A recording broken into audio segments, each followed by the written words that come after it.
शेतकरी मित्रांनो, राज्यात अवकाळी पावसाचा जोर अजूनही कायम आहे।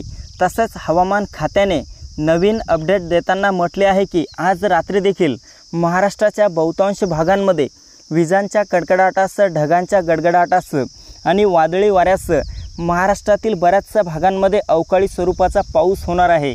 तर जाणून घेऊया सविस्तर माहिती, पण त्यापूर्वी आपल्या चॅनलवर नवीन असाल तर चॅनलला सबस्क्राइब अवश्य करा। तर मित्रांनो, सुरुवातीला सर्वाधिक पावसाचा जोर 5 झाले तर आपल्याला विदर्भातील चंद्रपूरच्या परिसरामध्ये पाहायला मिळत आहे। रात्री 9 ते 10च्या सुमारास या परिसरामध्ये जोरदार पावसाचे वातावरण निर्माण होईल। तसेच उत्तर महाराष्ट्रात नाशिक, मालेगाव, नंदुरबार, धुळे, जळगाव, चाळीसगाव, मनमाडच्या परिसरामध्ये ढगाळ वातावरणासह हलक्या ते मध्यम पावसाचा इशारा आहे।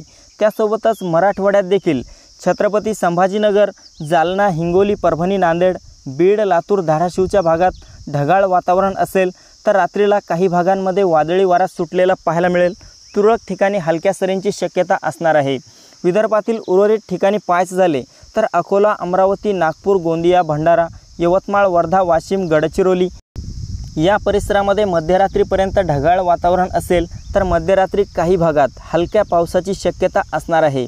मित्रांनो, मध्य महाराष्ट्रात 5 झाले तर पुणे, सातारा, सांगली, कोल्हापूर, सोलापूर, पंढरपूर आणि अहमदनगरच्या सर्वत्र परिसरामध्ये आणि कोकण पट्ट्यातील मुंबई, ठाणे, पालघर, रत्नागिरी, रायगड, सिंधुदुर्ग, राजापूर, सावंतवाडीच्या भागात देखील मध्यरात्री ढगाळ वातावरणासह आणि वादळी वाऱ्यासह तुरळक ठिकाणी हलक्या सरींची शक्यता हवामान खात्याने वर्तवली आहे।